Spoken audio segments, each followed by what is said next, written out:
Mammukka actually ഞാൻ ആദ്യമായിട്ട് കണ്ടത് സിനിമ ഷൂട്ടിലല്ല. ഞാൻ ജിമ്മിൽ വർക്കൗട്ട് ചെയ്യുന്ന സമയത്ത് മമ്മൂക്ക സാധാരണ നമ്മൾ ജിമ്മിൽ പോകും, നമ്മുടെ വീട്ടിലേക്ക് കയറി പോകുന്നല്ല ജിമ്മിൽ പോകുന്നത്. ബാഗിട്ട് നമ്മൾ നേരെ പോയി ആകുമ്പോൾ ഒരു ആറ്റിറ്റ്യൂഡ് ജിമ്മിലോട്ട് ചെയ്യുമ്പോൾ വേറൊരു ആറ്റിറ്റ്യൂഡാണല്ലോ, എല്ലാവരും ആറ്റിറ്റ്യൂഡ്. കുറച്ച് മസിലുള്ളവന്മാർ കുറച്ച് ആറ്റിറ്റ്യൂഡ് കൂടും. പക്ഷെ അവിടെ എന്തോ ഒരു സൈലൻസ് ഉണ്ട്, എന്തോ ഒരു സംഭവം ഉണ്ട്. ഞാനിങ്ങനെ തിരിഞ്ഞു നോക്കി, ഞാൻ ഒറ്റ ഓട്ടം. ഞാൻ അവിടുന്ന് സാധനം ഇട്ടിട്ട് അതുവരെയുള്ള ആറ്റിറ്റ്യൂഡ് മാറിയിട്ട് ഞാൻ അവിടെ നിന്ന് ഇറങ്ങി ഓടി. അതായത് നമ്മുടെ വീട്ടിൽ പോലും കാണിക്കാൻ പറ്റാത്ത പരിപാടികളെല്ലാം അമ്മറടക്കി കാണിക്കാം, എന്ത് വേണമെങ്കിൽ കാണിക്കാം. ഞങ്ങളുടെ എല്ലാം ഒരു ഷോൾഡർ ഇല്ലാതെ പറ്റില്ല. പോയിരുന്ന് കരയാനൊക്കെ പറ്റുന്ന ഫ്രണ്ട്സ് ഉണ്ടെന്നേ, മനസ്സിലായ.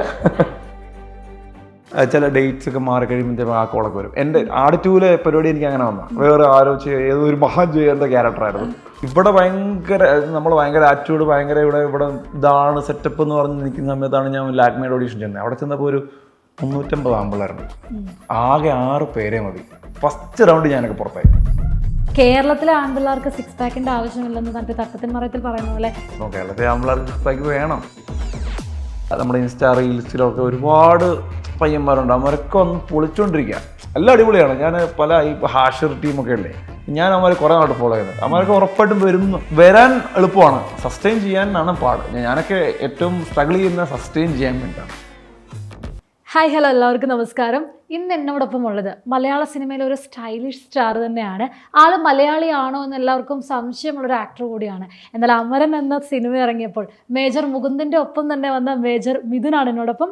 വെൽക്കം ജോൺ ചേട്ടാ, ജോൺ കൈപ്പള്ളി. അപ്പോൾ എങ്ങനെ ആയിരുന്നു അമരൻ എന്ന ഒരു സിനിമ എത്തുന്നത്? അമരൻ എനിക്ക് ആക്ച്വലി അമരൻ അവിടുന്ന് ഡയറക്റ്റ് കോൾ വന്നാൽ എങ്ങനെയാണെന്ന് ചോദിച്ചാൽ എനിക്ക് അറിയില്ല ഇതുവരെ. അപ്പം ഞാൻ ചോദിച്ചിട്ടില്ല. എനിക്കൊന്ന് കുറേ പ്രൊഫൈലിൽ പണ്ട് പോലെ അയക്കുന്നുണ്ടല്ലോ, തമിഴും തെലുങ്കും ഒക്കെ അയക്കുന്നുണ്ട്. അപ്പം അങ്ങനെ വന്നതാ, വേറെ കോർഡിനേറ്റേഴ്സ് ഒന്നും ഇല്ലായിരുന്നു. എന്തോ ഭാഗ്യം, ഡയറക്റ്റ് ആയിട്ട് തന്നെ ഡയറക്റ്റ് ആയിട്ട് വന്ന പ്രൊഡക്ഷൻ വിളിച്ചു, പിന്നെ ഡയറക്ഷൻ ഡിപ്പാർട്ട്മെന്റിനെ ആൾക്കാരെ വിളിച്ചു. അങ്ങനെ ഡയറക്ടറിനോട് സംസാരിച്ചു വീഡിയോ കോളിൽ. അപ്പം ഇതിലൊരു പ്രത്യേകത എന്ന് പറഞ്ഞു കഴിഞ്ഞാൽ ശിവകാർത്തികനുമായിട്ടുള്ള കോമ്പിനേഷൻ സീനുകളാണ്. എല്ലാ സീനുകളും എനിക്ക് തോന്നുന്നു major Mithun and major Mukund അവരുടെ കോമ്പിനേഷൻ സീനുകളാണ് കൂടുതലും. അപ്പം ശിവകാർത്തികനെ ആദ്യമായിട്ടാണോ മീറ്റ് ചെയ്യുന്നത്? എങ്ങനെയാണ്? ആദ്യമായിട്ടാണ് മീറ്റ് ചെയ്തത്. വെരി സ്വീറ്റ്, നല്ല മനുഷ്യനാണ്. എല്ലാവരും പറയുന്ന പോലെ തന്നെ എന്താ പറയുന്നത്, ഭയങ്കര ഡൗൺ ടു എർത്താണ് പുള്ളി. മീറ്റ് ചെയ്തപ്പോൾ തന്നെ എനിക്കൊന്ന് ഫസ്റ്റ് ഡേ തന്നെ എനിക്കുള്ളത് മൊത്തം പുള്ളിക്കാരൻ്റെ കൂടെ തന്നെ, അദ്ദേഹത്തിനോടായിരുന്നു. അപ്പോൾ ആദ്യം മീറ്റ് ചെയ്തു. അപ്പോൾ തന്നെ പറഞ്ഞു മലയാളിയാണ്. അപ്പോൾ പുള്ളി കുറച്ച് മലയാളത്തിൽ കുറച്ച് സംസാരിച്ചു. അത് ഭയങ്കര ഈസി ആക്കി നമ്മൾ ഒരുമിച്ച് ചെയ്യാൻ വേണ്ടി. ഒരു സൂപ്പർ സ്റ്റാർ പദവി ഇരിക്കുന്ന ആൾക്ക് അങ്ങനെ ഒരു ആറ്റിറ്റ്യൂഡ് ഇല്ല. അതെ ചേട്ടാ, ആരാണ് ഈ ഇംതിയാസ്? ഞാൻ ചോദിക്കണം ഓർത്തിരിക്കുകയായിരുന്നു. തൊട്ടമറയത്ത് അരുൺ ചന്തു, ഗഗനചാരി ഡയറക്ടർ, എൻ്റെ സുഹൃത്താണ്. ഞങ്ങൾ ഒരുമിച്ച് താമസിച്ചുകൊണ്ടിരിക്കുന്നത്. അപ്പം അരുൺ ചന്തുവിന് ആ പടത്തിൻ്റെ വർക്ക് കിട്ടി, അതായത് പോസ്റ്റർ ഡിസൈനറായിട്ട്. അവൻ്റെ ഫസ്റ്റ് പടമായിരുന്നു. അപ്പം അങ്ങനെ വന്നപ്പോൾ അവൻ മീറ്റിങ്ങിന് പോയ സമയത്ത് ഇങ്ങനെ ഒരു ക്യാരക്ടറുണ്ട്, ക്യാരക്ടറിന് 6 പാക്ക് ഉണ്ട് എന്നൊക്കെ പറഞ്ഞു. അപ്പം ഞാൻ ആ സമയത്ത് മോഡലിംഗ് പരിപാടിയൊക്കെ ഉണ്ടായിരുന്നു. അപ്പം അങ്ങനെ ഇതുപോലെ പറഞ്ഞാൽ നീ ഒന്ന് പോയി കണ്ടു നോക്ക്, ഇതുപോലെ ഒരാളെ വേണമെന്ന് പറഞ്ഞു, പോയി കണ്ടു നിനക്ക് കിട്ടും എന്ന് പറഞ്ഞ് അങ്ങനെ ഞാൻ വിനീതേട്ടനെ പോയി മീറ്റ് ചെയ്യാനും ചെയ്തത് ചന്തു വഴിയാണ്. എനിക്ക് തോന്നുന്നു ഈ ലുക്ക് ഒക്കെ കണ്ടിട്ടാണെന്ന് തോന്നുന്നു പല ആൾക്കാരും ഇപ്പോഴും ആള് മലയാളിയാണോ അല്ലെ, അങ്ങനെ ഒരു കന്നഡ, തെലുങ്ക്, തമിഴ് ഇതൊക്കെയാണെന്നുള്ളൊരു ആൻമര റിലീസ് ആയതിനു ശേഷം പല ആൾക്കാരും എൻ്റെ അടുത്ത് വന്ന് സംസാരിക്കാതെ നിൽക്കുന്നതാണ്. ഞാൻ ഓർത്ത് പിന്നെ ഈ പടം കണ്ട ആൾക്കാർക്ക് അപ്പോൾ പല ആൾക്കാരും ഞാൻ ഇടയ്ക്ക് മിണ്ടുന്ന സമയത്ത് സംസാരിച്ച് കഴിയുമ്പോൾ ഓടി സംസാരിക്കും, മലയാളിയായിരുന്നു, അയ്യോ ഞാൻ ഓർത്തു വേറെ ഓടുന്നതാണെന്നൊക്കെ, അങ്ങനെയൊക്കെ ഉണ്ടായിട്ടുണ്ട്. പിന്നെ ഇപ്പം കുഴപ്പമില്ല, ഇപ്പം ആൾക്കാർക്ക് അറിഞ്ഞറിഞ്ഞു വരുന്നുണ്ട്. ഇതുപോലെ ഇങ്ങനെയുള്ള ഈ ഒരു ലുക്ക് കാരണം തെലുങ്ക്, തമിഴ് അങ്ങനെയുള്ള ഓഫേഴ്സ് ആണോ കൂടുതലും വന്നിട്ടുള്ളത്? അല്ലെങ്കിൽ വരാറുണ്ട്, പടം വരാറുണ്ട്, അല്ലാതെ അങ്ങനെ കൂടുതലൊന്നുമില്ല. എല്ലാ പേർക്കത്തന്നെ ഉള്ളൂ. അതല്ല, ഏതൊക്കെ ലാംഗ്വേജുകൾ അറിയാം? കന്നഡ, തെലുങ്കു അതൊക്കെ എനിക്കൊന്നും അറിയില്ല. എനിക്ക് മലയാളമേ അറിയുള്ളൂ. മലയാളം അറിയാം. അല്ല, ഇപ്പം ഞാനിപ്പം തമിഴ് കുറച്ച് സംസാരിക്കും. ഇപ്പം കന്നഡ ഞാനൊരു പടം ലീഡായിട്ട് ചെയ്തു, പടത്തിൽ ഹീറോ ആയിട്ട് ചെയ്തു. ലാംഗ്വേജ് അറിയില്ല, പക്ഷെ അത് ചെയ്തു. എന്താ ഭാഗ്യം, അത് ചെയ്തു. ശേഷം എന്ന പടത്തിന്റെ പേര് അതിപ്പോൾ അടുത്ത മാസം റിലീസ് ഉണ്ട്. അപ്പം ഡയലോഗ്സ് കാര്യങ്ങളൊക്കെ ഓക്കെ. ഇപ്പം അമരനിലേക്ക് ഞാൻ തിരിച്ചു, അമരനിലെ പോലെ തന്നെ ലൈഫിൽ പ്രേമിച്ച് ഭയങ്കര സാഹസികമായിട്ട് തന്നെ വിവാഹം നടത്തിയ ഒരു ആളാണെന്നും കൂടി കേട്ടിട്ടുണ്ട്. പ്രണയ വിവാഹമായിരുന്നു, എങ്ങനെയായിരുന്നു? സാഹസമൊന്നുമില്ലായിരുന്നു. ഒരു പെൺകുട്ടിയെ കണ്ടു, പ്രേമിച്ചു, അങ്ങനെ വീട്ടിൽ പറഞ്ഞു, അങ്ങനെ കല്യാണം നടന്നു. അങ്ങനെ തന്നെ പ്രേമിച്ചാണ് കല്യാണം കഴിച്ചത്. ഒരുമിച്ച് പഠിച്ച ആൾക്കാരായിരുന്നോ? അല്ലല്ല, പുള്ളിക്കാരത്ത് ഹൈദരാബാദ് സെറ്റിലായിരുന്നു. ഞങ്ങൾ സോഷ്യൽ മീഡിയയിൽ ഇങ്ങനെ ഹൈ ബൈ പറഞ്ഞ് അങ്ങനെ ആയിരുന്നല്ലേ? അതെ അതെ അതെ. എങ്ങനെയാണ് ഫാമിലിയുടെ സപ്പോർട്ടൊക്കെ ഈ സിനിമയുടെ ഇതിലേക്ക്? ഫാമിലി സപ്പോർട്ട് ഞാൻ പറഞ്ഞില്ലേ, ഞാൻ എഞ്ചിനീയറിംഗ് കഴിഞ്ഞ് നിൽക്കുന്ന സമയത്ത് ഒട്ടും സപ്പോർട്ടില്ലായിരുന്നു. അവരൊട്ടും സപ്പോർട്ട് ചെയ്തില്ല. എല്ലാവരെയും പോലെ ജോലിക്ക് പോകണം, പുറത്ത് പോകണം എന്നുള്ള. അപ്പം ഞാൻ സ്റ്റബായിട്ട് തന്നെ നിന്നു. അപ്പം അങ്ങനെ പ്രശ്നങ്ങളായിരുന്നു വീട്ടിലൊക്കെ. ഒരു 2016 വരെ പ്രശ്നമായിരുന്നു. അപ്പോൾ ആൻമരിയ റിലീസ് ആയതിനു ശേഷമാണ് കുഴപ്പമില്ല നീ കണ്ടിന്യൂ ചെയ്യ് എന്നൊരു വാക്ക് വീട്ടിൽ നിന്ന് കേട്ടത്. അതുവരെ പ്രശ്നമായിരുന്നു. എനിക്ക് തോന്നുന്നു അതായത് സിനിമേനെ കണ്ടിന്യൂസ്ലി നോക്കിക്കൊണ്ടിരുന്ന ഒരാൾ തന്നെ വേറെ ജോബ് പോലും നോക്കാതെ, അല്ലെങ്കിൽ ജോബ് ഉണ്ടായിട്ട് അത് മാറ്റി സിനിമയ്ക്ക് ജോബ് ഉണ്ടായിരുന്നു. ഞാൻ ഷിപ്പേടി വർക്ക് ചെയ്യുന്നുണ്ടായിരുന്നു കോൺട്രാക്ട് ബേസിൽ. പിന്നെ അതിനുശേഷം ഇപ്പം പറഞ്ഞാൽ മോഡലിംഗ് എന്നുള്ള മാത്രം അങ്ങ് എടുത്തു, അത് വിട്ടു. പിന്നെ സിനിമ എന്ന് പറഞ്ഞാൽ തുടങ്ങിയിട്ടില്ല, സ്റ്റാർട്ട് ചെയ്തിട്ടില്ല. ഒരു 3 വർഷം ഭയങ്കര സ്ട്രഗിളായിരുന്നു. മോഡലിംഗ് മാത്രം. മോഡലിംഗ് എന്ന് പറഞ്ഞാൽ അറിയാമല്ലോ നമ്മുടെ നാട്ടിൽ എന്തോന്ന് മോഡലിംഗ് ഒന്നും പറയാൻ പറ്റില്ല. മോഡലിംഗ് ഇവിടെ ഇല്ല ആക്ച്വലി. കേരളത്തിൽ ചില ആൾക്കാരൊക്കെ പറയും മോഡലാണെന്നൊക്കെ ഭയങ്കര അഭിമാനത്തിൽ പറയും. ഇവിടെ മോഡൽ ഞാൻ പോലും ഇവിടെ പലയിടത്തും പോയി, ഞാൻ ബോംബെയിലൊക്കെ പോയിട്ടുണ്ട്. അവിടെ പോയി എന്ത് ചെയ്യുന്നു ചോദിച്ചാൽ മോഡലെന്ന് ഞാൻ പറയില്ലായിരുന്നു. കാരണം മോഡൽസ് എന്ന് പറഞ്ഞാൽ വേറൊരു പരിപാടിയാണ്. നമ്മൾ പല ഞാൻ പല ആൾക്കാരോട് ചോദിച്ചിട്ടുണ്ട് എന്താ ചെയ്യുന്നത്, ഞാൻ മോഡലാണ്. മോഡലിന്റെ ഒരു ക്വാളിറ്റി ഇല്ലാത്ത ആൾക്കാരെ മോഡൽ എന്ന് പറയും. എന്താണെന്ന് അവർ സെർച്ച് ചെയ്ത് നോക്കണം, മോഡലിംഗ് എന്താണെന്നൊക്കെ. അല്ല, എനിക്ക് തോന്നുന്നു ഇപ്പോഴും കേരളത്തിൽ അത് എത്ര ഇപ്പൊ ചേട്ടൻ പറഞ്ഞ പോലെ തന്നെ ചെയ്യുന്ന ആൾക്കാർ ഒരുപാട് പേരുണ്ട്. എന്താന്ന് പറയാം, നമ്മൾ ഈ പൊട്ടക്കിണറ്റിൽ കിടന്നിട്ടാണ് ഈ പറഞ്ഞത് ഇതാണ് വലുതെന്ന് പറയും. പുറത്തോട്ടൊക്കെ പോയി നോക്കണം. ഞാൻ ഒത്തിരി പുറത്തോട്ട്, ഞാൻ ബോംബെയിലൊക്കെ പോയിട്ടുണ്ട്. ഞാൻ മോഡലിംഗ് ചെയ്യുന്ന സമയത്തൊക്കെ പോയിട്ടുണ്ട്. ഞാൻ ലാക്മേഡ് ഓഡീഷനൊക്കെ പോയിട്ടുണ്ട്.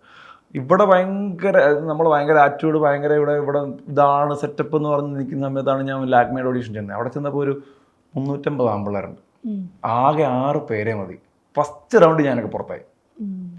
അത് പോയി കണ്ടുകൊണ്ടാണ് മനസ്സിലായത്, ദൈവം ഇതാണ് നമ്മൾ മോഡലാന്ന് പറഞ്ഞ് നടക്കുന്നത്.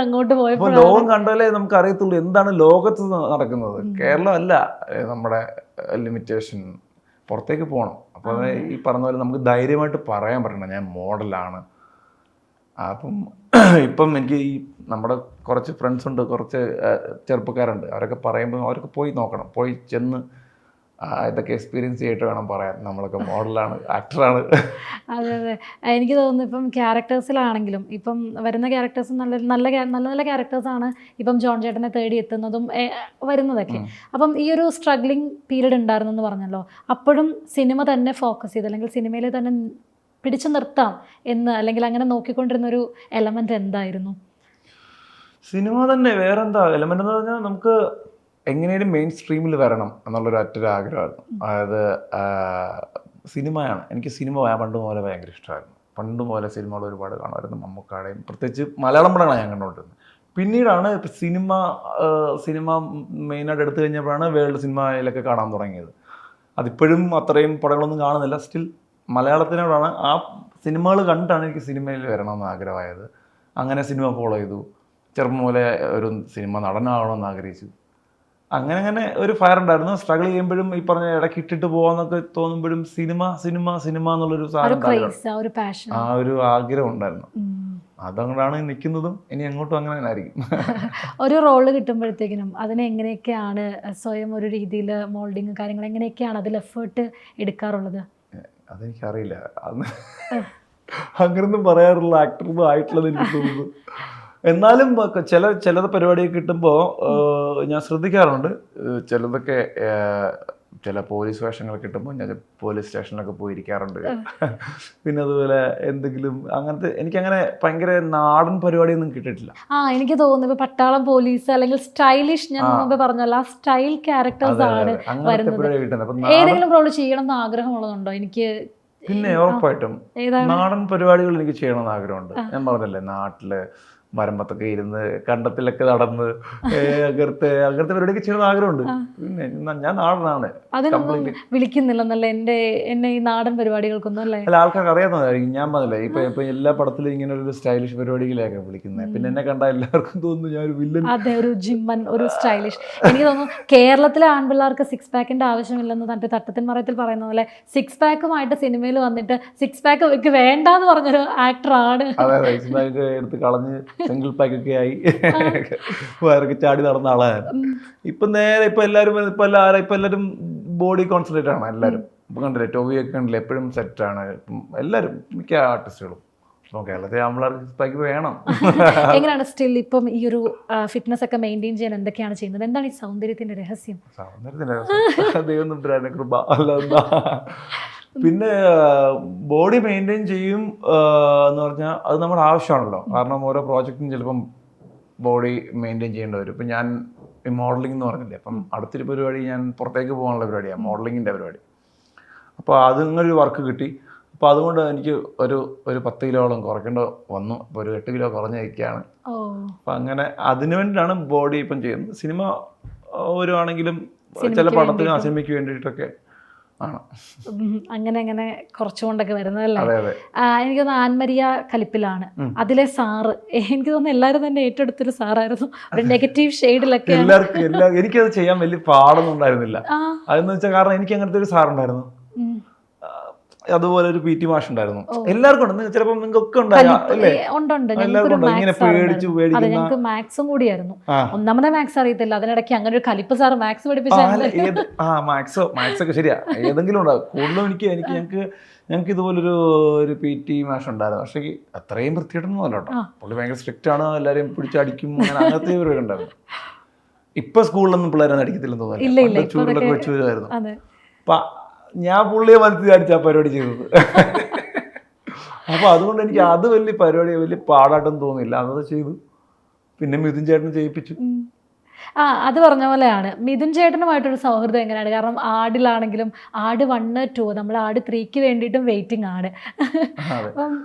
മിഥുൻ ചേട്ടനുമായിട്ട് ചെയ്യുന്നതിന് മുമ്പ് ഞങ്ങൾ ഒരുമിച്ച് താമസിച്ചിട്ടുണ്ടായിരുന്നു. അതായത് ഓം ശാന്തി അവശാനയുടെ സ്ക്രിപ്റ്റിങ്ങിനെ അതുകൊണ്ട് ഇങ്ങനെ പലയിടത്തും പുള്ളി നടക്കുന്ന സമയത്തൊക്കെ ഞങ്ങൾ ഒരുമിച്ചുണ്ടായിരുന്നു. അപ്പോൾ വിനീതേട്ടനെ പോയി കാണുമ്പോഴും ജൂഡിനെ പോയി കാണുമ്പോഴും സമയത്തൊക്കെ ഞങ്ങൾ ഒരുമിച്ചുണ്ടായിരുന്നു. അപ്പോൾ അന്ന് മുതലുള്ളൊരു ബന്ധമാണ്. ചന്തുവാണ് ഇതിൻ്റെയൊക്കെ മീഡിയേറ്റർ, അരുൺ ചന്തു. അപ്പോൾ ചന്തുവാണ് മിഥുൻ ചേട്ടനെ ഞങ്ങളുടെ അടുത്ത് കൊണ്ടുവന്നതും. അങ്ങനെ ഞങ്ങൾ കമ്പനിയായി. അപ്പോൾ ആട് 1 ഒക്കെ പ്ലാൻ ചെയ്യുമ്പോഴൊക്കെ ഞങ്ങളൊക്കെ ഉണ്ടായിരുന്നു. അപ്പോൾ അത് കഴിഞ്ഞിട്ട് ഇങ്ങനെ ആ ഒരു സൗഹൃദം ഇപ്പോഴും ഉണ്ട്. അങ്ങനെ പിന്നെ പെട്ടെന്ന് ഞങ്ങൾ കുറേ നാൾ കോണ്ടാക്റ്റ് ഒന്നും ഇല്ലാതെ ഇങ്ങനെ കുറച്ച് നാൾ നിന്ന സമയത്താണ് എന്നെ പെട്ടെന്ന് ഒരു ദിവസം വിളിച്ചിട്ടുള്ള കൈപ്പുള്ളി എന്നെ പുള്ളി ഒരു സമയത്ത് ഇംതിയാസ് തന്നെ വിളിച്ചിട്ടുണ്ട്. അതെ, ഇംതിയാസ് എവിടെടാ? ഞാൻ പറഞ്ഞു ഇതുപോലെ ഞാനിവിടെ ഉണ്ട്. എടാ നീ ആ താടി വെച്ചിട്ടുള്ള ഫോട്ടോ ഇപ്പം ഫേസ്ബുക്കിൽ ഇട്ടില്ല, അത് ആ ഗെറ്റപ്പിൽ തന്നെയാണോ നീ ഇപ്പം? എന്നാ താടി എടുക്കരുത്, നീ ഒരു കാര്യം, നീ ഇന്നടുത്ത്, ഞാൻ ഇന്നടുത്തുണ്ട്, ഇന്നടുത്ത് എന്ന് പറഞ്ഞാൽ ഓഡീഷൻ ഉണ്ട്, ഒന്ന് അറ്റൻഡ് ചെയ്യുന്നു പറഞ്ഞു. അങ്ങനെ റാൻഡംലി വിളിച്ച്, പുള്ളി വിളിച്ചത് ഏറ്റവും വലിയ കോമഡി എന്ന് പറഞ്ഞാൽ എൻ്റെ സെയിം കോമ്പൗണ്ടിൽ തന്നെയുള്ള ഫ്ലാറ്റിന്റെ അടുത്ത ബിൽഡിങ്ങിൽ നിന്ന് വിളിച്ചത്. അതൊക്കെയാണ് ഭയങ്കര. അപ്പം ഞാൻ അങ്ങനെ പുള്ളി വിളിച്ചു കഴിക്കാൻ ഇറങ്ങി ചെന്ന് നേരെ ഇന്ന് കയറിയിട്ട് പറഞ്ഞു നീ ഇവിടെ ഉണ്ടായിരുന്നോ? അങ്ങനെ കണ്ടു, സംസാരിച്ചു, പുള്ളി ഓഡീഷൻ ചെയ്തു. അങ്ങനെ ഒരു 1-2 ഓഡീഷൻ കഴിഞ്ഞിട്ടാണ് പുള്ളി എന്നെ സെലക്ട് ചെയ്തത്. അങ്ങനെയാണ് ആടിലേക്കാണെങ്കിലും. അല്ല, ആടിലേക്ക് വന്നത് ഇത് ആൻമരിയുടെ കഥയാണ് പറഞ്ഞത്. ആൻമരിയിലേക്ക് അതെ, അത് കഴിഞ്ഞത് പിന്നീടാണ് ആട് 2ന്റെ പുറകെ നടന്നു. ചേട്ടാ എനിക്കൊരു ആട് 1 ഞാൻ ഉണ്ടായിരുന്നു. ഇത് വടംവലിക്കാരിൽ ഒരാൾ നമ്മൾ ആദ്യം അത് ഒരു ഷോർട്ട് ഫിലിം ആയിരുന്നു ആക്ച്വലി ആടെന്ന് പറഞ്ഞു. അറിയായിരിക്കും, കുറേ പേർക്ക് അറിയാം. അപ്പം അത് കഴിഞ്ഞ് സിനിമ ആയ സമയത്ത് എനിക്ക് ഒരു ചെറിയ പരിപാടി ഉണ്ടായിരുന്നു. ആ സമയത്ത് എനിക്ക് ചെയ്യാൻ പറ്റിയില്ല, ഞാൻ വേറൊരു പരിപാടിയിലായിരുന്നു. ഞാൻ എന്തായാലും അവിടെ ചെയ്തിട്ടുണ്ടായിരുന്നു അജിത് സാറിൻ്റെ കൂടെ. അപ്പോൾ ആ സമയത്ത് അത് ചെയ്തുകൊണ്ടിരിക്കുമ്പോൾ ആട് വന്നു. അപ്പോൾ അതെനിക്ക് ചെയ്യാൻ പറ്റിയില്ല. അതൊരു കണക്ക് നന്നായി, അത് ചെറിയ പരിപാടിയായിരുന്നു. അതിനുശേഷം പിന്നീട് ആട് 2 ഈ അനൗൺസ് ചെയ്തപ്പോൾ മുതലേ പുള്ളിക്കാരനെ ഞാൻ വിളിക്കുന്നുണ്ട്, അടുക്കുന്നില്ല. പക്ഷെങ്കിൽ ലാസ്റ്റ് എന്തോ ഭാഗ്യം, എൻ്റെ ഭാഗ്യം കൊണ്ട് പുള്ളി തന്നെ എന്നെ വിളിച്ചു. അങ്ങനെ പോയി അത് ചെയ്തു. ഇനി ഞങ്ങൾക്ക് അറിയേണ്ടത് ആട് 3 ജോൺ ചേട്ടൻ ഉണ്ടാവും. എനിക്കും അറിയേണ്ടത്. ഞാൻ വിളിച്ചു, പിന്നെ അനൗൺസ് ചെയ്തത് അപ്പോൾ തന്നെ വിളിച്ചപ്പോൾ പുള്ളി എടുത്തിട്ട് കുറെ ചിരിച്ചു, ഒന്നും സംസാരിച്ചില്ല. എനിക്കറിയാം നീ വിളിച്ച എന്തിനാണോ, നടക്കുന്നൊന്നുമില്ല. പുള്ളി നീ ഫോൺ വെച്ചോ, ഞാൻ മുന്നില്ല, ഞാൻ പടത്തിലുണ്ട്, എന്നെ ഇനി പടത്തിന് വിളിച്ചാൽ മതി. ശരി, എന്താ വെച്ചിട്ടുണ്ട്, എന്താ അറിയില്ല. എനിക്ക് തോന്നുന്നു ഒരു സിനിമ ഇത്ര, അതായത് ഫസ്റ്റ് ആട് 1 അധികം പ്രേക്ഷകരിലേക്ക് അധികം ഏറ്റെടുത്തില്ലെങ്കിൽ ആട് 2 വന്നു തിയേറ്ററിൽ ഏറ്റെടുത്തില്ല. പക്ഷെ അത് പിന്നീട് എല്ലാവരും ഭയങ്കര കോമഡി പാക്ക് ആയിരുന്നു. അതിനുശേഷം ആട് 2 അതിലും ഗംഭീരമായിട്ട് ചെയ്തു. ഇപ്പൊ ആട് 3 എനിക്ക് തോന്നുന്നു ഇപ്പൊ ചേട്ടൻ പറഞ്ഞപ്പോഴാണ് ഷോർട്ട് ഫിലിമിന് വേണ്ടിയിട്ട് ചെയ്തൊരു കോൺസെപ്റ്റ്. ഇപ്പൊ ഇത് ആട് 1, 2, 3 എനിക്ക് തോന്നുന്നു എന്റെ കമന്റ് ബോക്സിൽ അത് അനൗൺസ് ചെയ്തു. ഷോർട്ട് ഫിലിം ആയിരുന്നു ആട് ഒരു ചെറിയൊരു ഷോർട്ട് മൂവി പോലെ ചെയ്യാൻ പറ്റുന്ന പരിപാടി. അത് പിന്നീട് എനിക്ക് തോന്നുന്നു ഫ്രൈഡേ ഫിലിം ഹൗസ് കേട്ടിട്ട് ജയേട്ടനോട് സംസാരിച്ച് അങ്ങനെ ഒരു വലിയ പരിപാടി വന്ന് ആട് 1 ചെയ്തതാണ്. അതിന്റെ കമന്റ് ബോക്സിൽ അനൗൺസ് ചെയ്തതിന്റെ കമന്റ് ബോക്സിൽ ഒരു ഇതുണ്ടായിരുന്നു, ഞങ്ങൾ ഇനി 4, 5, 6 ഒക്കെ എക്സ്പെക്ട് ചെയ്യുന്നുണ്ടെന്ന്. കാരണം ആൾക്കാർ ഇതുകൊണ്ട് നിർത്താനുള്ള പരിപാടിയില്ല. ആൾക്കാർ അത്രയധികം, കാരണം അത് അത്രയധികം ഫണ്ണും കാര്യങ്ങളൊക്കെ ഉണ്ടായിരുന്നു. അപ്പം അതിന്റെ ലൊക്കേഷനും കാര്യങ്ങളൊക്കെ ഓർമ്മയുണ്ടോ? കാരണം ഓൾറെഡി എല്ലാം ഫ്രണ്ട്സ് ഗാങ് ആണ്. പിന്നെ ആട് 2 ലൊക്കേഷൻ എന്റെ മംഗലാപുരം, ഞാൻ മംഗലാപുരം ഷെട്ടിയാണല്ലോ, മംഗലാപുരം ചീറ്റ് ചെയ്ത് ഷൂട്ട് ചെയ്ത് ഇവിടെയാ, കൊച്ചിയിലാ. അപ്പോൾ അതൊക്കെ എനിക്ക് ഓർമ്മയുണ്ട്. പിന്നെ 2 ദിവസം ഞാൻ പറഞ്ഞില്ല, എന്നെ തലേദിവസം വിളിച്ചിട്ട് പിറ്റേ ദിവസം പോയെ. ഇപ്പം ഞാൻ അതുവരെ ചെയ്ത ഒരു പരിപാടി അല്ലായിരുന്നു, ഒരു കുറച്ച് ഒരു ഭയങ്കര ഇതായിട്ടുള്ളൊരു മണ്ടൻ ക്യാരക്ടർ ആയിരുന്നു. അപ്പോൾ അതെനിക്ക് പാടായിരുന്നു ആക്ച്വലി, ഞാൻ ചെയ്തിട്ടില്ലല്ലോ. അപ്പോൾ അത് അവിടെ പോയി സംസാരിച്ച് അതിൻ്റെ അസോസിയേറ്റ് ഒക്കെ ഒത്തിരി ഹെൽപ്പ് ചെയ്തു, അങ്ങനെ ചെയ്തേ. പക്ഷെ ചെയ്ത് കഴിഞ്ഞ് പടം വന്നു കഴിഞ്ഞാൽ ഭയങ്കര വർക്കായി എന്ന ആൾക്കാർ ഒരുപാട് പേരെന്നെ വിളിക്കുക. ഇപ്പോഴും ചേട്ടാ ആട് 2 ചേട്ടനായിരുന്നല്ലേ. അത് ചില ആൾക്കാർ ചില പടങ്ങൾ കണ്ടിട്ട് ഓർമ്മയിൽ നിൽക്കും. അപ്പൊ ആട് 2 എനിക്ക് ഒത്തിരി ഇത് കിട്ടിയിട്ടുണ്ട്, നല്ല പോസിറ്റീവ് റെസ്പോൺസ് കിട്ടിയിട്ടുണ്ട്. എനിക്ക് തോന്നുന്നു എല്ലാ ക്യാരക്ടേഴ്സും പെട്ടെന്ന് ക്വിക്കായിട്ട് കിട്ടിയിട്ട് ചെയ്യുന്നതാണെന്ന്.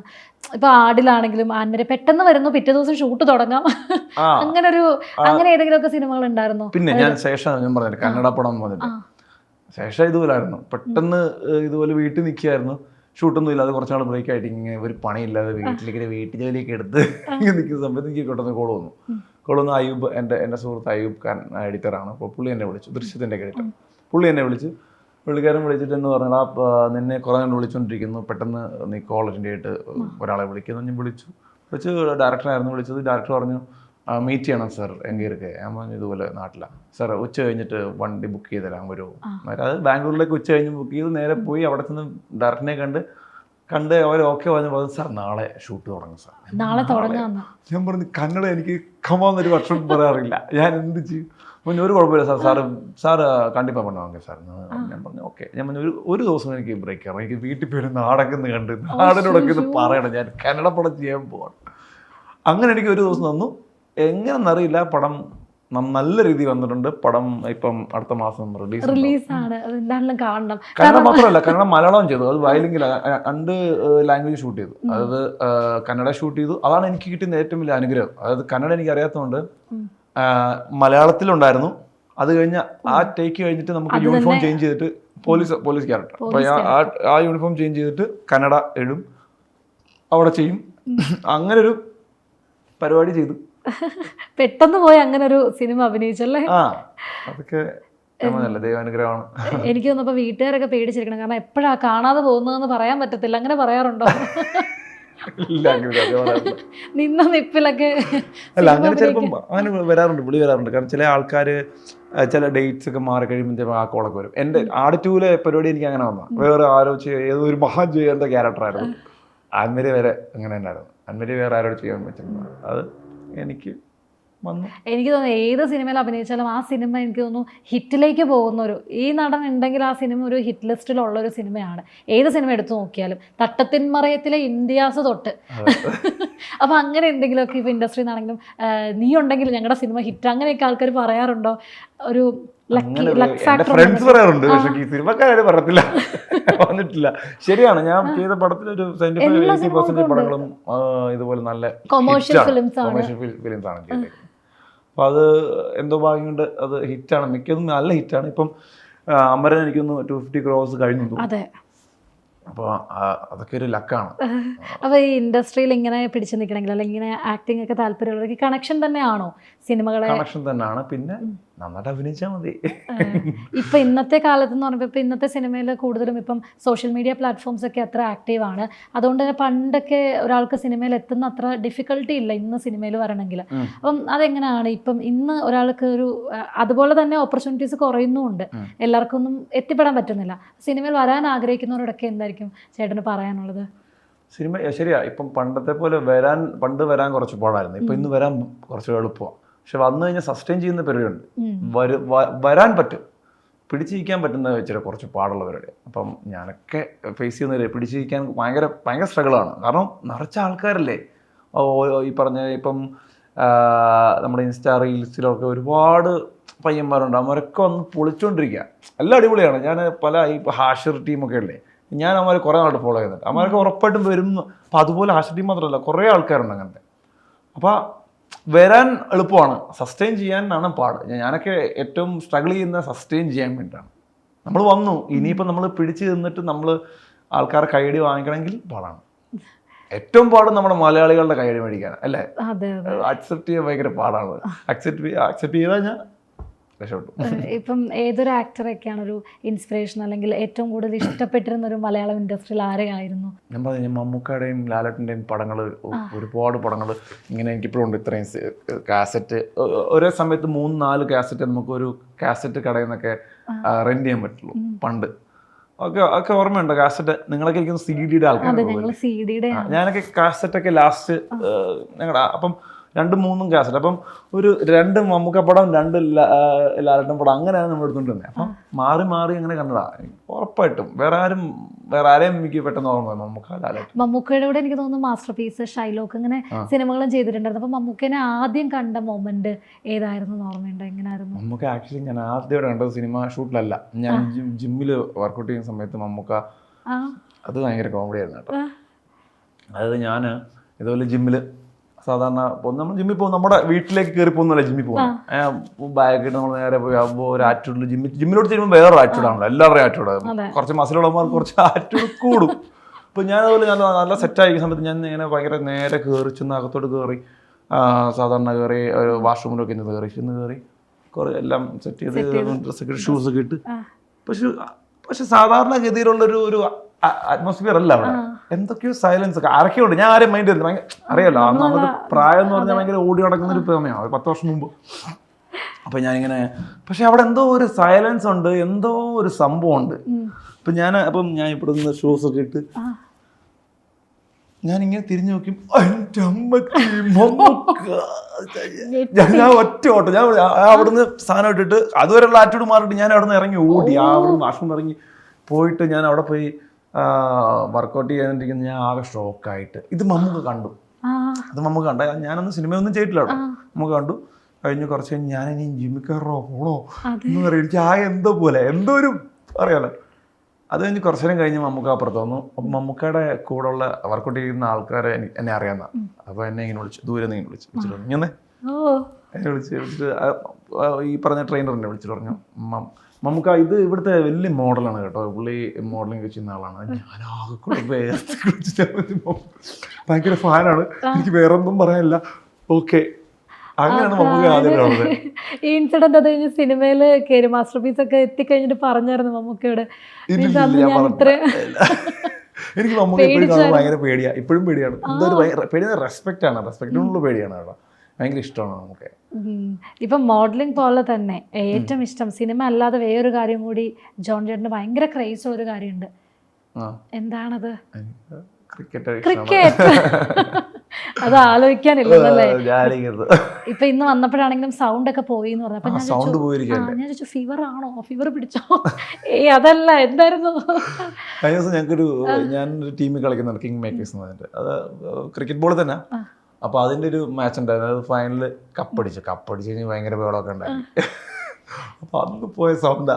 ഇന്നലെ ഒന്നും സൗണ്ട് ഇല്ല, തീരെ ഇല്ലായിരുന്നു. നമ്മുടെ പരിപാടി ഇന്നലെ ആയിരുന്നല്ലോ, അത് ഇന്നത്തേക്ക് ഷിഫ്റ്റ് ചെയ്ത്. പക്ഷെ എന്നിട്ടും സൗണ്ട് ഒക്കെ ഭയങ്കര ഇതായിരുന്നു. അപ്പൊ ക്രിക്കറ്റിനോടുള്ള ക്രേസും പണ്ട് തൊട്ടേ ക്രിക്കറ്റ് എപ്പോഴും ഒരു ഫീലിംഗ് ആണ്, വികാരമാണെന്നൊക്കെ. ഒത്തിരി പേര് പറഞ്ഞിട്ടുള്ള കാര്യം ഞാൻ വീണ്ടും അത് പറഞ്ഞ് വികാരമാക്കുന്നില്ല. പക്ഷെങ്കിൽ കുഞ്ഞിനെ മുതൽ, അതായത് നമുക്ക് പണ്ട് കളിക്കാൻ തുടങ്ങുന്ന സമയത്ത് മുതൽ ക്രിക്കറ്റാണ്. വേറൊന്ന് നാട്ടിൽ ക്രിക്കറ്റാണ്. ഞങ്ങളുടെ നാട്ടിലൊക്കെ ഫുട്ബോൾ ഭയങ്കര കുറവാണ്. ക്രിക്കറ്റ്, ഒരു ബാറ്റ് ബോള് ഇതെടുത്തങ്ങ് ഇറങ്ങും. എൻ്റെ ചേട്ടനുണ്ട്, ചേട്ടൻ്റെ കുറച്ച് ഫ്രണ്ട്സ് ഉണ്ട്, എൻ്റെ ഫ്രണ്ട്സ് ഉണ്ട്. എവിടെയെങ്കിലും പോയി കുറ്റി അടിക്കുക, കളിക്കുക. അതൊരു അവധി 2 മാസം അവധി വന്നു കഴിഞ്ഞാൽ രാവിലെ 8 മണിയാകുമ്പം ഫുഡ് കഴിച്ചിറങ്ങും. നേരെ 1 മണി വരെ ഉണ്ട്. 1 മണിക്ക് വീട്ടിൽ വരുന്നു. 1 തൊട്ട് 2 മണി വരെ ഫുഡ് കഴിക്കാനുള്ള സമയം. വീണ്ടും ഇവിടെ 2 മണിക്ക്. അപ്പൊ അങ്ങനെ കണ്ടിന്യൂസ് രസമാണല്ലോ അത്. ക്രിക്കറ്റ് അങ്ങനെ ഒരു, ക്രിക്കറ്റിനോട് ആദ്യം പ്രണയം തോന്നി പറഞ്ഞു. സച്ചിനെയും ഗാംഗുലിയും ദ്രാവിഡിനെയും കണ്ടു വളർന്നല്ലേ നമുക്ക്. ആ ഒരു സ്നേഹമാണ് ഇപ്പോഴും ക്രിക്കറ്റ്. ഈ ഷൂട്ടില്ലാത്ത സമയങ്ങളിലാണെങ്കിലും ക്രിക്കറ്റ് കളിക്കാൻ സമയം എന്നും ഒന്നും പറ്റിയില്ലെങ്കിൽ ബാറ്റ് എടുത്ത് ചുമ്മാ ഒന്ന് ഷാഡോ പ്രാക്ടീസ് ചെയ്യുന്ന ഒരു സുഖമാണ്. റൂമിലാണെങ്കിലും എടുത്ത് ബാറ്റ് ഉണ്ടായിരിക്കും. നല്ല കേൾക്കുമ്പോൾ തന്നെ എനിക്ക് ക്രിക്കറ്റ് കാണാനൊക്കെ ഇഷ്ടമാണ്. പക്ഷെ കുറേ റൂൾസോ കാര്യങ്ങളൊന്നും അറിയാത്തതുകൊണ്ട് ഞാൻ അങ്ങനെ അതിലേക്ക് പോവാത്തതൊക്കെ. അപ്പോൾ ഇനി ഏതൊക്കെയാണ് ഫ്യൂച്ചർ പ്രോജക്റ്റ് വരുന്നത്? ഫ്യൂച്ചർ പ്രോജക്റ്റ് ഇപ്പം റിലീസ് ആകാനുള്ള ശേഷമാണ് പിന്നെ നമ്മുടെ അരുൺ ചന്തുവിൻ്റെ 1-2 പ്രോജക്റ്റ് ഉണ്ട്. അത് ഒന്നുള്ളത് കുറച്ച് ലേറ്റ് ആവും, മണിയൻ ചിറ്റപ്പൻ എന്ന് പറയും, മറ്റേ നമ്മുടെ സുരേഷ് ഗോപി സാറിൻ്റെ പടം. പിന്നെ 1-2 പരിപാടി ഉണ്ട്, അത് എനിക്ക് പേര് പറയാൻ പറ്റില്ല, ടൈറ്റിൽ കറക്റ്റായിട്ട് ഫിക്സ് ആയിട്ടില്ല. അപ്പോൾ അങ്ങനെ ഉണ്ട്.